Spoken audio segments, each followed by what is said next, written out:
Selamat pagi. Pada kesempatan kali ini, kami akan mempresentasikan materi mengenai negara modern.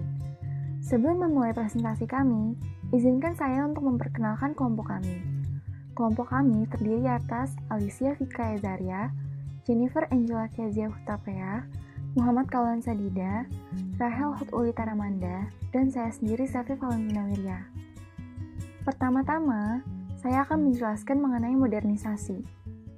Modernisasi seringkali dianggap sebagai suatu proses perubahan dalam berbagai aspek kehidupan masyarakat ke arah yang lebih maju dan terjadi peningkatan kualitas hidup. Maka, dalam kata lain, modernisasi adalah proses perubahan ekonomi, politik, sosial, dan kultural yang terjadi di negara terbelakang saat mereka bergerak ke arah pola organisasi sosial dan politik yang lebih maju dan kompleks. Sekarang saya akan masuk ke bagian tahapan perkembangan modernisasi. Tahapan ini dibagi menjadi 5 bagian. Bagian yang pertama adalah bagian di mana masyarakat masih sangat tradisional dan teknologi masih sangat rendah.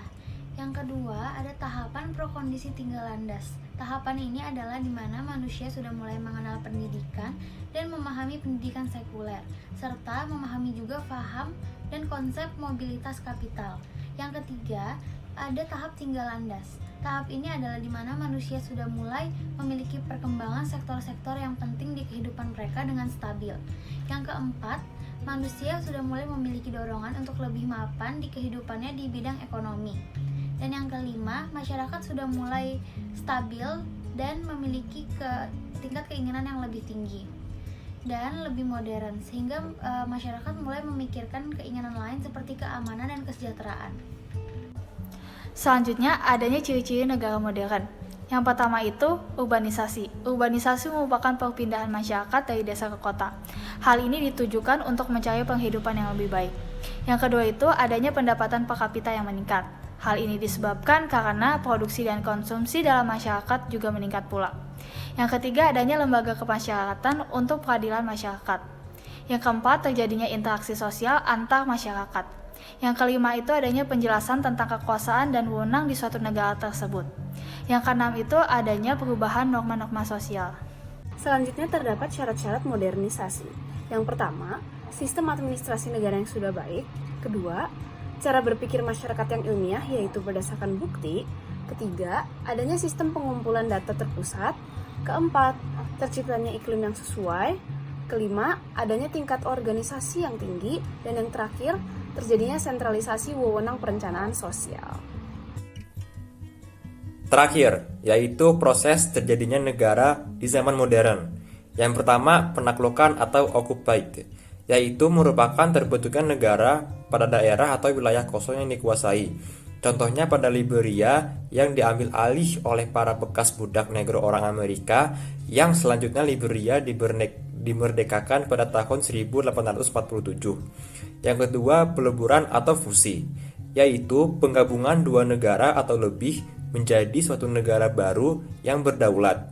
Contohnya di Eropa, yaitu Jerman Barat dan Jerman Timur yang kemudian bergabung menjadi satu, yaitu Jerman. Yang ketiga, pemecahan, yaitu terbentuknya suatu negara baru akibat negara lama pecah sehingga negara yang lama hilang atau tidak ada lagi. Contohnya Cekoslovakia yang akhirnya pecah menjadi Ceko dan Slovakia.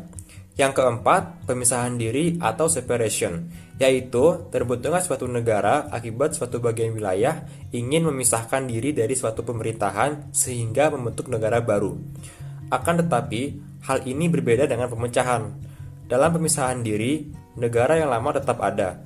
Contohnya negara India, yang terpisah di beberapa wilayah menjadi India, Pakistan, dan Bangladesh. Yang kelima, perjuangan atau revolution, yaitu suatu wilayah yang belum memiliki negara akan tetapi berpenduduk dan kemudian dijajah dan selanjutnya mengadakan perlawanan atau revolusi sehingga membentuk negara baru.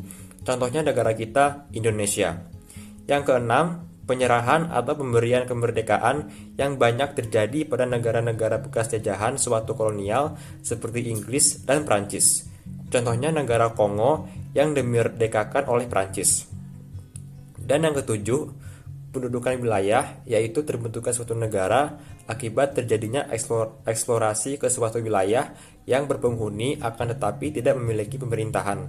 Contohnya Australia yang dihuni oleh suku aborigin yang kemudian bangsa Inggris masuk dan membentuk koloni yang menjadikannya negara Australia. Baik, itu saja hasil dari presentasi kami tentang negara modern. Kurang lebihnya mohon maaf. Terima kasih sudah menyaksikan. Sampai jumpa.